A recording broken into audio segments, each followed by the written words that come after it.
నంద్యాల జిల్లా ఆళ్లగడ్డలోని ప్రముఖ వైష్ణవ క్షేత్రం అహోబిలంలో జరగనున్న శ్రీ లక్ష్మీ నృసింహస్వామి వార్షిక బ్రహ్మోత్సవాల ఏర్పాట్లపై ఆళ్లగడ్డ ఎమ్మెల్యే భూమా అఖిలప్రియ సమీక్ష సమావేశం నిర్వహించారు. ఈ సమావేశంలో బ్రహ్మోత్సవాలకు వచ్చే భక్తులకు ఎలాంటి ఇబ్బందులు కలగకుండా అన్ని మౌలిక సదుపాయాలు కల్పించాలని అధికారులను ఆదేశించారు ఎమ్మెల్యే అఖిలప్రియ.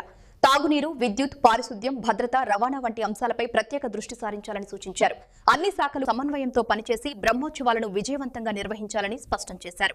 ఈ నెల 20వ తేదీ నుంచి మార్చి 3వ తేదీ వరకు అహోబిలంలో బ్రహ్మోత్సవాలు ఘనంగా జరగనున్నట్లు తెలిపారు. టీటీడీ కళ్యాణ మండపంలో జరిగిన ఈ సమావేశంలో RDO Vishwanath, DSP Pramod, CAO రామానుజంతో పాటు వివిధ శాఖల అధికారులు పాల్గొన్నారు. ఈ రోజు అహోబిలంలో ఏదైతే బ్రహ్మోత్సవాలకు సంబంధించి ఒక కోఆర్డినేషన్ మీటింగ్ అటు మఠం తరపు నుంచి, ప్రభుత్వం తరపు నుంచి ఆర్డీఓ గారు, డిఎస్పీ గారు, మేము ఆల్ డిపార్ట్మెంట్స్ తోటి ఈ రోజు ఒక కోఆర్డినేషన్ మీటింగ్ ఏర్పాటు చేసుకోవడం జరిగింది.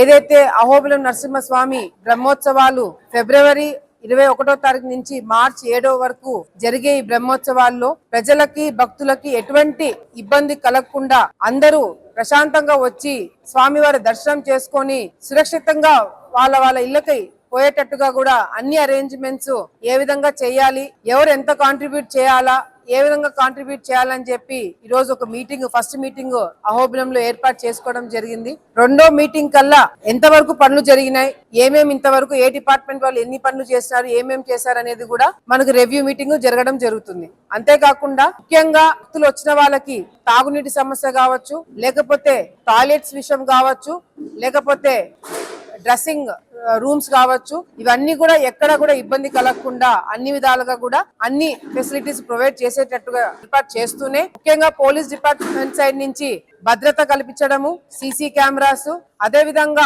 మరి ఎవరైనా మిస్సింగ్ కేసులు ఉంటే వాటిని సాల్వ్ చేయడము, ఒక ఇన్ఫర్మేషన్ డెస్క్లు పెట్టించడము, హెల్త్ క్యాంప్స్ పెట్టించడము, ఇట్లా అన్ని రంగాల్లో కూడా ఎవరికి ఎటువంటి ఇబ్బందులు కలగకుండా కవర్ చేయడం జరుగుతుంది. ముఖ్యంగా ఈ బ్రహ్మోత్సవాలు జరిగే టైంలో ఎక్కడ కూడా ఆల్కహాల్ తీసుకురావడం గానీ ఎక్కడ జరగకూడదని అది కూడా స్ట్రిక్ట్ గా చెప్పడం జరిగింది. అదే కాకుండా ఏవైతే అహోబిలంలో కాటేజెస్, లాడ్జ్లు, ఇవన్నీ గెస్ట్ హౌస్లు ఉన్నాయో వాళ్ళందరికి కూడా చాలా స్ట్రిక్ట్ గా డిపార్ట్మెంట్ సైడ్ నుంచి కూడా చెప్పడం జరుగుతుంది. ప్రభుత్వం తరపు నుంచి కూడా భక్తులని ఎక్కువ మంది వస్తున్నారు కాబట్టి అది అడ్వాంటేజ్ తీసుకొని రేట్లు విపరీతంగా ఇష్టం వచ్చినట్టు ఎవరి కొద్ది వాళ్ళు పెంచుకుంటూ పోవడము కుదరదు. గవర్నమెంట్ సైడ్ నుంచి, మఠం తరపు నుంచి రేట్లు ఫిక్స్ చేసి బ్రహ్మోత్సవాలకి మేమే ఇవ్వడం జరుగుతుంది. అవి నోటీస్ బోర్డుల మీద కూడా పెట్టడం జరుగుతుంది వాళ్ళ బిల్డింగ్ ముందర కూడా. సో ఎక్కడ కూడా భక్తులు ఎక్కువ మంది వస్తున్నారు కాబట్టి అడ్వాంటేజ్ తీసుకుందాము అనేటట్టుగా కాకుండా భక్తుల మనోభావాలను దృష్టిలో పెట్టుకొని ప్రభుత్వము, మఠం వాళ్ళు కూడా అన్ని ఫెసిలిటీస్ కూడా ప్రొవైడ్ చేయడం జరుగుతుందని చెప్పి మరొకసారి తెలియజేసుకుంటూ, ఈసారి పెద్ద పెద్ద నాయకులు, విఐపీస్ కూడా చాలా మంది రావడం జరుగుతుంది. ముఖ్యమంత్రి గారిని, లోకేష్ అన్న గారిని, పవన్ కళ్యాణ్ గారిని, అదే విధంగా కేంద్రంలో ఉన్న కొంతమంది ముఖ్యమైన నాయకులను కూడా ప్రత్యేకంగా మేము మఠం తరపు నుంచి వెళ్లి కలిసి ఇన్విటేషన్ ఇవ్వడం జరుగుతుంది. కాబట్టి తప్పకుండా ప్రజలందరూ కూడా ఎటువంటి భయాలు, ఎటువంటి ఆలోచనలు పెట్టుకోకుండా అహోబిలం నరసింహస్వామి అహోబిలంలో జరిగే బ్రహ్మోత్సవాలకి అందరూ కూడా కుటుంబంతో రండి. అన్ని ఫెసిలిటీస్ కూడా బ్రహ్మాండంగా జరిగేటట్టుగా దగ్గరుండి మేము చూసుకుంటాము. కల్చరల్ యాక్టివిటీస్ కూడా ఎవరైనా ఇంట్రెస్ట్ ఉన్న వాళ్ళ పేర్లు కూడా ఆల్రెడీ మఠం వాళ్ళకి ఇవ్వడం జరిగింది. సో కల్చరల్ ప్రోగ్రామ్స్ కూడా ఉంటుంది.